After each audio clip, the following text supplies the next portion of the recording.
And we are your friendly travel advisors. Yes, we're not influencers, we're advisors. No, we're definitely not influencers. At all. We don't know how to influence, but we do know how to advise.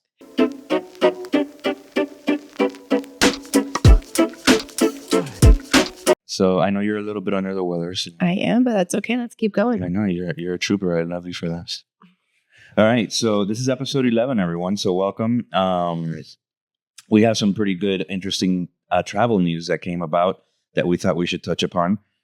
We have obviously our wine of the week. It's another Californian blend, as they say. And then we did an ultimate Tokyo travel guide. Yes. For you guys. It seems like Japan's like the hot topic these days. So we wanted to talk about Japan. Yeah. And sushi. It's sushi. All right. So let's get to it. I know that I sent you these amazing notes. So are you ready for this? I have to say, I get pieces of notes. This time I didn't even get the notes. Yeah. So I failed. I failed on that one. So a lot going on, guys. We have a visitor too. That's Kingston behind us. That's right, our chihuahua. Yeah. Yeah. He's the sexiest chihuahua on earth, named by Best of the Best 2025.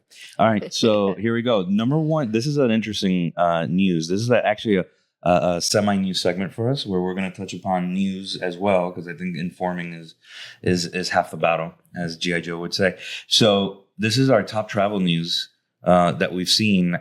This is interesting, babe. Solo travelers are facing higher airfare costs. Yeah, that's very interesting. I've seen it in the cruise world. I've even seen it in when groups and tours and stuff like that. Whenever I've booked travel, there's always like a single supplement because obviously they rather have two people on the trip or in the room versus one. So for instance, I just did a travel for a solo traveler who's doing a 12-day group tour with a small group under 10 people. And they charged that client of mine an extra $1,000 because she's not coming with anybody and she's getting a solo room. And that happens a lot in the cruise world. So this is very interesting that now they're doing this in the world of airfare. Yeah, so they said it was significant though, which I think it's a bummer. Like you're not really encouraging solo traveling at all. Like if you look here at our notes, they're talking about like an example, a United flight from Chicago to Peoria was priced at $269 for a single traveler versus $181 if you're booking for two. Huh. Yeah, I mean, they're making more money if two people are there. That's the end goal, I guess. But I just don't understand, like, what about people who travel for work? They're usually traveling solo. So how does that fit in? I'm surprised that those companies are not pushing back. I know. But I mean, more on that. We'll definitely update you as that comes. But just to give you a heads up, it's Delta, United, and American Airlines have been charging the solo travelers. So if you have booked your trip and it is a solo travel, double check your price and see. So that's something that's a big concern. Well, here's a good tip. If you are going to travel alone, go through one of us, a travel advisor, which we could definitely scan the most efficient travel options and in live, like within every 20 to 30 minutes, Airfare changes price, just so you know. So don't think like, oh, I need to cash out my cookies because the price was this price, earlier today, and now it's this price. That's for everybody, travel agents and everything. So it's good to go through a travel advisor because we can actually hold the ticket for you for 24 hours with that price because it does fluctuate. So yes, that's a good idea. Yeah. So the second news that I found interesting was Airbnb introduces hotel-like services. Yes, but that's not new. I think that's maybe on the rise more in the States. Is that where it talks about? They're branding it now. It's called the Airbnb services, which allows guests to book amenities such as personal chef, spa treatments, and housekeeping, which that's pretty interesting. Now, I have seen that grow, especially in Italy, where I will book, let's say, through, it looks like a hotel, but it's actually a bunch of Airbnbs in a particular building, and they will offer kind of like a concierge service to those clients that are staying inside that particular apartment building where they do offer some of these things. But I think maybe now they're actually putting a label to it. Yeah, I think they're going to brand it because now they're going to charge you more. Well, I mean, some You're gonna people make some do money.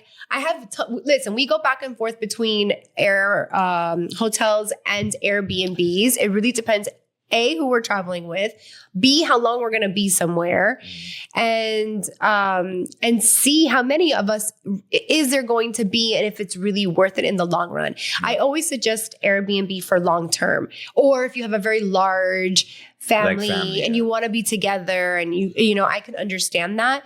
However, it is nice to have like that quick turnaround of just going into a hotel. You're only there for 2 days. You want to have your coffee. You want to get your cab ready and just go. So, but one of the services that I think that I love about hotels versus Airbnb is like the turn down service. I could call to the front desk right away, and if I need something, extra towels, room service, right? Which, like, if you do this in an Airbnb, and I know this because we have Airbnb'd our house in Italy, and we've stayed in Airbnbs. If you need extra towels, it's not going to be there in the next 5 to 10 minutes. Exactly. It's going to be there later that day to whoever is managing. Yes, if you're lucky, whoever's managing the property will, at their time, bring you those extra towels. Yeah. So when I've done those other Airbnbs, I see this a lot in Rome, where you have like a concierge that's there managing the building. They unlock the door, they meet and greet you, they give you the keys. And they're a little bit more accessible. So I think this is a good idea. I think it's a good idea, but I mean, you're talking about like, I'm sorry, I could call the front desk. Call a cab. They call a cab. They call a cab. Like there's just certain, and again, I think Airbnb is phenomenal. Like what you said, depending on your situation, if you're gonna have a big family and that sort of thing, if you're gonna probably travel with elderly. And a long period of time. Exactly. Yeah. I think that Airbnb is fantastic for that. But I just think from a typical traveler, that's, I just feel hotels are there to really pamper you. And I like to be pampered. As you know. He's a little bratty. I am a little bratty. All right, let's go to our next one. All right. This one, I got to shout outs to Emirates. Not only do you sponsor my favorite soccer team or football team, but man, they just keep... they just know how to travel. Yeah. So the Emirates are launching a premium economy cab, which basically, it sits on select routes. It's not all of them, but they are offering like enhanced comfort, like wider seats, enhanced legroom, and upgrading your dining options. So, that's good. Yeah. Yeah. Because maybe... you don't have the budget to do main or business cabin or even first class, but you have a little bit more than your basic economy. Yeah. So this is like the step in between where you want to have good food on it's a longer flight. I do like that option. And one of the tips that they're saying, which is like if you're traveling with a travel advisor, as you should, a travel advisor can actually book these seats because they're really on demand. And they go by quick, so the travel advisor can hold that for you, and they can pretty much make sure that you get that extra comfort. I mean, I keep saying this, that when you do book airfare with a travel agent, we are able to hold that seat for you for X amount of time, versus if you're going on Hopper or Expedia, you can't hold that price. And airfare is not usually refundable unless you're paying for that very expensive seat. And even if it's refundable, usually it's just a credit towards your next flight. Yeah. And so that's good news, I think. Yeah. Mm-hmm. All right. The next one is Talc. Talc. So I like to talk about this. And so Talc is a river. They have river cruises all throughout Europe. And now they're going to be offering North American tours for 2026. So that's pretty cool because they are a nice tour company. We went on their beautiful river cruise. boat. Oh my God. Talk about luxury. Yeah. And I'm excited for this because they're including things like 8-day tour through the Paradise Valley, Yellowstone, and Tenton. So I could just if you want to, I think I want to do this. Yeah, we love the Midwest. and we did the Midwest on our own, and we really just kind of a la carte our trip and picked and did what we wanted to do. But I wish we had a little bit more insight too on some of our trips, because it's hard. And I'm planning a trip now for a family going on the Midwest, and I'm kind of doing what we did. But now, because we had our experience, I was able to even go deeper for this particular client and kind of weed out what was good and important.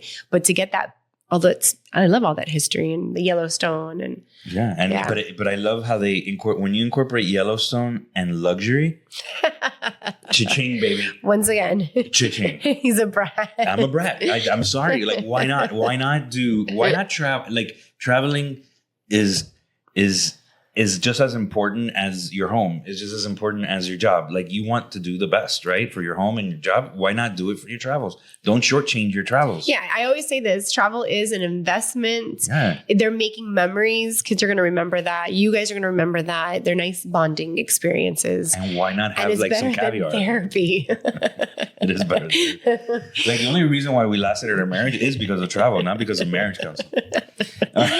Well, I want to say this, that if you are interested in having Talc do your travels, they only work with travel agents. So you have to reach out to your travel agent and they will make sure that your travel agent. Reach out to Dorian Destinations. And we could put together that itinerary for you. Exactly. So there you go. I like that segment. It's very informative, right? Did you like it? You like the flow of it? It's super duper love it. Yeah, you super duper love it. Super duper love it. All right, so that means a point for Franco. Let's go to our next segment, our wine segment. I haven't tasted it yet. Segment 2, wine of the week.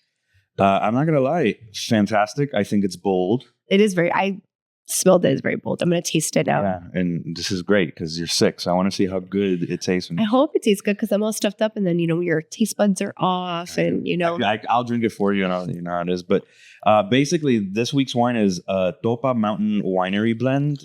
It's 150. It's from 2019. Very good. Just little fun facts about this winery. It's nestled in the Topa Mountains, which is freaking amazing. Topa Mountains, offering stunning views and small batch wines. The 150 in the name refers to Highway 150, which is a scenic route leading to Hojai. You know me, my pronunciation. Ojai. Is it Ojai? Ojai. Yeah. And then the blend features Syrah, Grenache, and I can't even pronounce it. A Mourvedre. It's a classic Rhone style grape. Oh, nice. Great. Yeah. Yeah. It is very, very good. And that area is known for their microclimate that makes ripe fruit forward wines. So now that I read the last part, this makes sense. But this is known for dark cherry, and this is exactly what I taste. Yeah, blackberry and spicy undertones. It is a delicious one. It's amazing. Yeah, I love it. So yeah, definitely to eat with this right now. I'm a little hungry. I'm not gonna lie. Like we're doing this usually a little bit later than we shoot, so we're going into lunchtime. But this wine is really good. So cheers to Topa Mountain Winery. Really good. Yeah, I like it. Good to you. Cheers. There you go. There's so I'm excited for this next segment, babe. Segment 3. We're running through this. We are. That's good. Yeah, but this next segment, we're going to go into detail. Okay, let's go into detail. Okay. All right, let's talk about Tokyo Travel Guide. So I don't know what it is, but the last month I've had 4 people either inquiring about travel, wanting to do it for 2026, even 2027. And I've had multiple families that I've known that had just gone or have come back from Japan. So this is amazing. But I think we're specifically just doing, is it just Tokyo? It's just Tokyo. This is the ultimate Tokyo guide. So like, obviously there's so much to see in Japan, but Tokyo is like, I think a must do, obviously, if you go to Japan. So we wanted to give you a little breakdown. So the best time to go to Tokyo, and everybody knows, is March because of the cherry blossoms, but also May. Well, it's March through May is going to be your cherry blossoms. And then again, in fall, because they're known for the beautiful foliage of their leaves. So you have March to May, and then you have again during fall, which is September through November. Yeah, for the foliage. Imagine seeing a samurai village in a foliage. It's really pretty. That's like and then with a Guinness, which I know they're not gonna have, but that would be great. Why not like a Japanese beer? No? No. He's been watching Shogun. Yes. I'm a Shogun fan. I'm a big samurai fan. Too much. I love the culture. I love the people. So I get into it. Shogun. All right. So let's talk about getting around Tokyo. As you know, Tokyo is a huge city, and all of Asia is very known for their transportation. So in Japan, they have a JR pass, And it is your golden ticket for trains. So you grab it and you just go. Yeah. It's kind of like the Before you Metro Pass, right? Yeah. Like in New York. So. Yeah.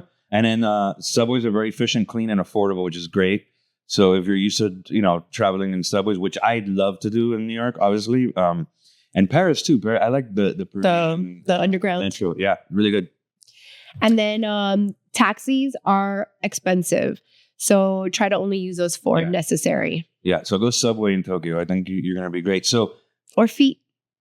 Or feet. Yeah. Sure, it's cheap. It's free. And you get to see all the buildings and the architecture. So, feet.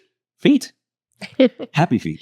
So you want to tell them about the top 3 hotels? So the top 3 hotels. Oh, okay. Well, this line of hotels is one of my favorite. I was very fortunate to see the opening in Turks and Caicos, just to throw this out there. So the Aman brand of hotels is to die for.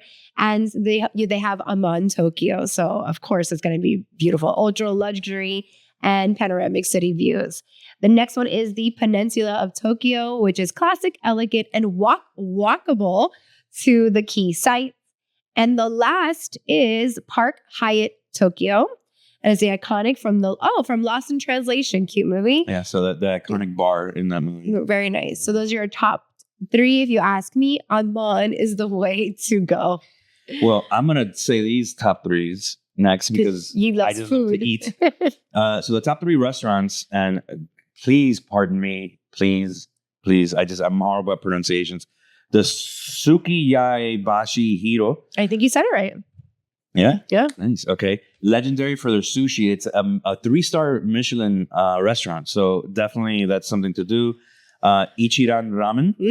Solo ramen. It's solo ramen booths for a unique dining experience. I love that. Yeah. I love to eat alone. I go to restaurants by myself. I know a lot of people don't, but I love to sit at a bar by myself, have a drink, eat. I like to sit in the booth, sit at a table. I love to eat by myself. Yeah. And obviously with my husband too. Yeah. Honestly. But I really love eating by myself. Fun fact, I met her in a restaurant, just her talking to herself like this.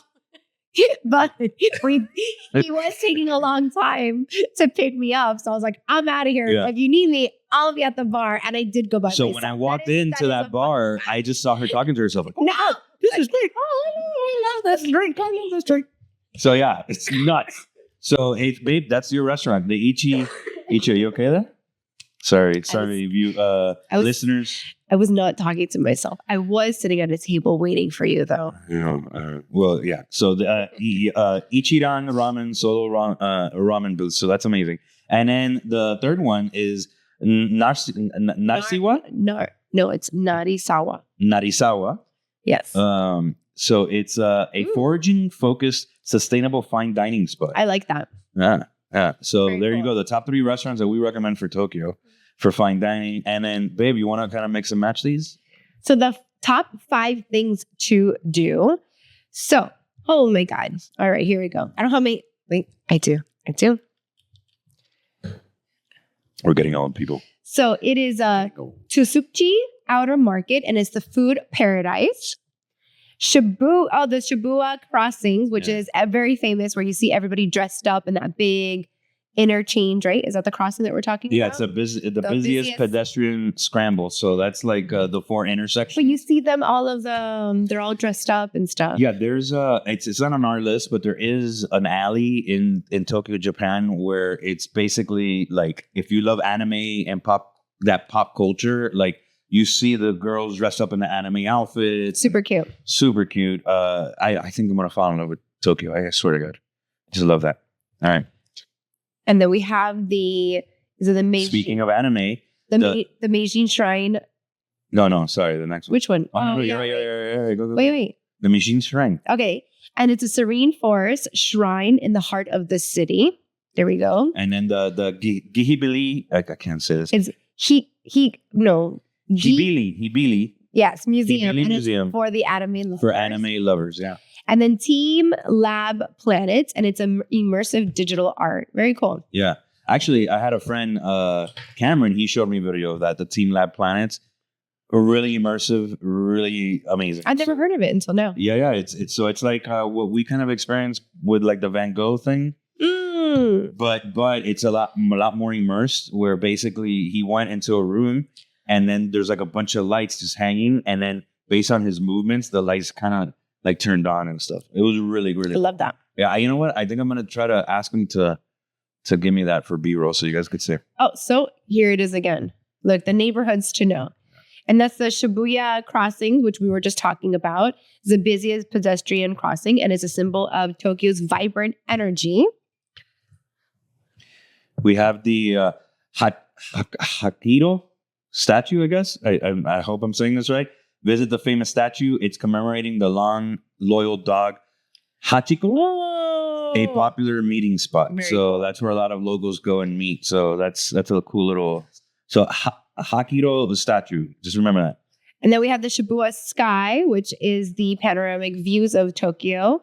And it's open air observation deck. I hope there's a bar up there because we love our rooftops. Yes, but it's more of an observation deck, but you could observe your alcohol while you observe the city. I'm sure there's something up there that's kind of cool to do. Got some sake up there. Hell yeah. All right. Or Guinness. No? So, okay, so Central Gai. Not guy like G-U-Y, but G-A-I, right? Guy? Gay? Not gay. Explore the Is it bustling gay or guy? street.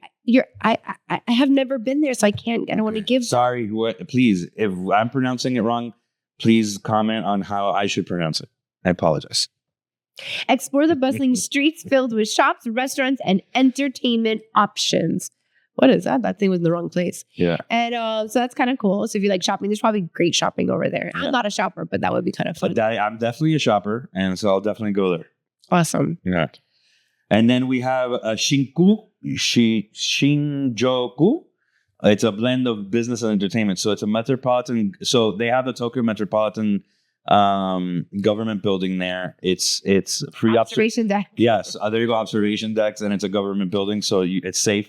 The Golden Guy, again, I don't know how to say it, discover the area known for its narrow alleys and numerous tiny bars, which, by the way, once again, my friend Cam showed me that video. The tiny bars, you have one, like, it's basically the size of a counter, the bar. So only 2 or 3 people fit there. But right next to it is another bar. And on top of it is another bar. So it's basically like bars stacked around each other. How do you get to the 103? You got to walk up there? You basically levitate. And no, that's a complete lie. I don't know how you get up there, but he just showed me like how it's like a micro bar. It's interesting. It's pretty cool. Very cool. Yeah. All right. So, and then we have where are we? We're here, the Kabuchiko. Experience Tokyo's vibrant nightlife and entertainment district. Yeah. Oh, I like this one. Yeah. So it's Shinjuku Going National Garden. It's relaxed and it's expensive park known for its beautiful landscapes and seasonal flowers. I like that. I want to go there. You want to go there? But Yeah. after the micro barring hop crawl? Yes, after that. Thank you. Those are the ones that are dressed up. Yes. So here's where maybe our daughters would want to go. It's the Haraku Fashion and Culture Hub. It's this is the street that we were talking about, the Takeshita Street. Yeah. So you shop trendy fashion items, enjoy unique street food in this little area. We already said this, the Meijin Shrine. And then the Omo Desando. So basically, it's like an avenue, just It's tree. like Rodeo Drive. Yeah. With architecture and boutique, upscale boutiques. Yeah, so this is for your luxury shopping. But then you also have luxury shopping here again. Yeah. So let's go more to the historical, right? So the Shinju Temple Is the oldest temple, offering a glimpse into the city's rich history. Nakamesi, which is a shopping street known for traditional snacks, souvenirs leading up to the temple. And then you have the Sumida Park. Enjoy the cherry blossoms. And yeah, so that neighborhood, by the way, it's on a river. How cool. Yeah. It's down by the river. You know the Asaka, that neighborhood is Asakakusa, right? Asakakusa. Asakakusa. That is the historical and cultural experience center, I guess you would say, of Tokyo, because you have cherry blossoms, you have the shopping street, and you also have the oldest temple. If you want history, that's the neighborhood to go to. I love that. Yeah. We're waiting so we can have a full month in Japan. So we actually are planning a very large trip for our daughter. That's what she wants. So I'm very excited. Yeah. So the itinerary we were talking about earlier is what, like you were talking about Tokyo, like Japan. So Japan, there's so many different, obviously amazing history and towns that we want to visit. Tokyo being the top one, Kyoto being the other one. However, there's so many little areas all around Japan as well that would be really cute to visit, maybe little day trips. So I was thinking, because there are actual cruises that go through Japan, and it doesn't have to be a huge named cruise line. They actually have their own where you can get that Japanese experience of little boats that are going around. So I would like to do as much land as we can and then jump on a boat and then head over to all these tiny little fishing towns throughout Japan. So that's something that we are really wanting to do and plan. I want to make sure that I don't want to just fly there for a week. I would like to spend at least 4 weeks visiting Japan, and there's other countries that we want to visit at the same time as well. Japan is so, it's not just Tokyo, by the way. We focused on the Tokyo guide today because we feel like obviously Tokyo is like the Mecca of Japan, right? Like it's a big city, but there's so much more, right? Like, like where the samurais were developed, that's where I want to go. I'm like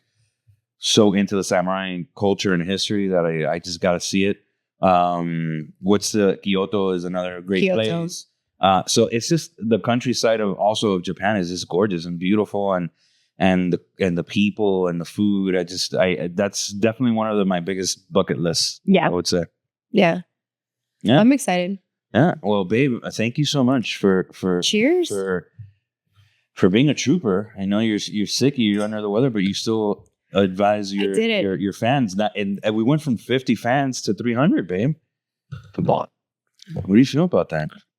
I'm surprised people want to hang out with us. I'm not. You just see us on the weekends. But guys, there you go. Episode 11, Dorian Destinations. Thank you so much.